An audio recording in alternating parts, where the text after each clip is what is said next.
चलिए आगे बढ़ते हुए रुक करेंगे इस वक्त की बड़ी खबर का। देश के पहले अनाज एटीएम अन्नपूर्ति की शुरुआत की गई है। फारूकनगर से शुरू हुआ पहली मशीन का संचालन। मशीन के जरिए ऑटोमेटिक तरीके से अब अनाज मिलेगा। इंटरनेट के जरिए काम करती है अन्नपूर्ति मशीन। राशन वितरण में धांधली पर रोक लगाने की कवायद शुरू कर दी गई है। आपको बता दें कि पहले दिन 250 किलो से ज्यादा अनाज का वितरण हुआ। तो ये बड़ी जानकारी आपको दे रहे इस वक्त की बड़ी खबर। राशन वितरण में धांधली पर रोक लगाने की कवायद शुरू कर दी गई है और उसी सिलसिले में इसकी शुरुआत भी की गई है। तो बड़ी खबर, देश के पहले अनाज एटीएम अन्नपूर्ति की शुरुआत कर दी गई है।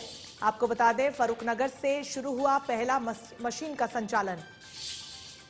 मशीन के जरिए ऑटोमेटिक तरीके से अब अनाज मिलेगा, जिससे आने वाले समय में सहूलियत होगी। इंटरनेट के जरिए यह अन्नपूर्ति मशीन काम करती है। राशन वितरण में जो धांधली की खबरें लगातार सामने आ रही थी, उस पर रोक लगाने के लिए एक बड़ी पहल।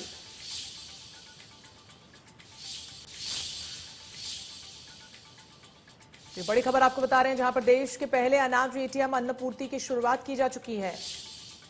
फारूकनगर से शुरू हुआ पहला मशीन का संचालन। मशीन के जरिए ऑटोमेटिक तरीके से अब अनाज मिलेगा, जिसमें इंटरनेट का इस्तेमाल होगा। इंटरनेट के जरिए ये पूरी मशीन काम करती है।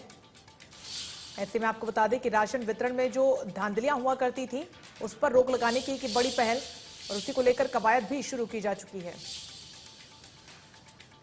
देश के पहले अनाज एटीएम अन्नपूर्ति की शुरुआत हो चुकी है। दीपक शर्मा सहयोगी फोन लाइन पर जुड़ गए हैं ज्यादा अपडेट के साथ। दीपक, अनाज का एटीएम इस मशीन को कहा जा रहा है, किस तरीके से ये काम करेगी और कितनी सहूलियत इससे आने वाले समय में लोगों को होने वाली है?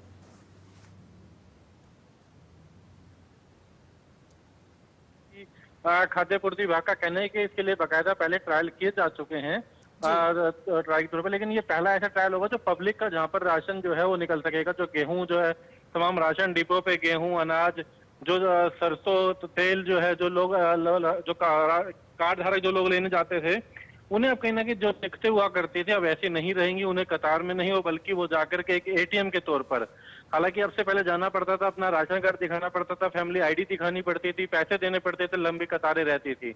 लेकिन अब ये एटीएम मशीन की तरह सरकार की तरफ से एक पहला उदाहरण पूरे देश के अंदर, ये पहला ऐसा अगर बात करें एटीएम मशीन है जिससे राशन मिलेगा। जो राशन कार्ड धारक है, जो ऑटोमेटिक है, इंटरनेट से जुड़ा हुआ है, बाकायदा टैब है, जिसमें अपनी डिटेल डालने पर जो भी कार्ड धारक है उसको अपने जो पर्याप्त मात्रा में जो एक गेहूं है वो मिल सकेगा पूरा तौल का।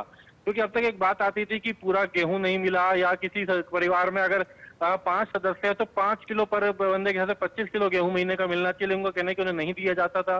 लेकिन इस मशीन के जरिए जितने व्यक्ति हैं उसके हिसाब से पूरा राशन उन्हें मिलेगा। कोई इसमें धांधली ना हो, कोई चोर बाजारी ना हो, किसी तरीके की राशन में चोरी ना हो। ऐसी धांधली को रोकने के लिए सरकार की तरफ से एक शुरुआत की गई है। उप मुख्यमंत्री दुष्यंत चौटाला, उन्होंने भी इसकी सराहना करी है कि ये पहला एक ऐसा देश की एटीएम मशीन है जिसमें ट्रांजैक्शन होगी गेहूं की, अनाज की।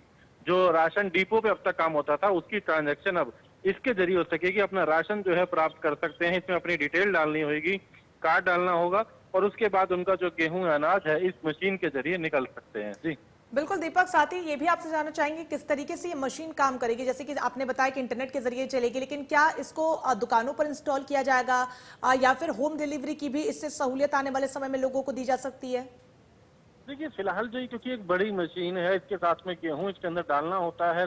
डिपो जो जितने भी राशन के डिपो हैं वहां पर इनको इंस्टॉल किया जाएगा, या जो मंडियां हैं वहां किया जाएगा। जहां अब तक जो लोग जाते थे गेहूं लेने जाया करते थे किसी राशन डिपो पर, जिनका अनाज लेने जाते थे, तो उनका कहना था कि कहना की धांधली होती थी।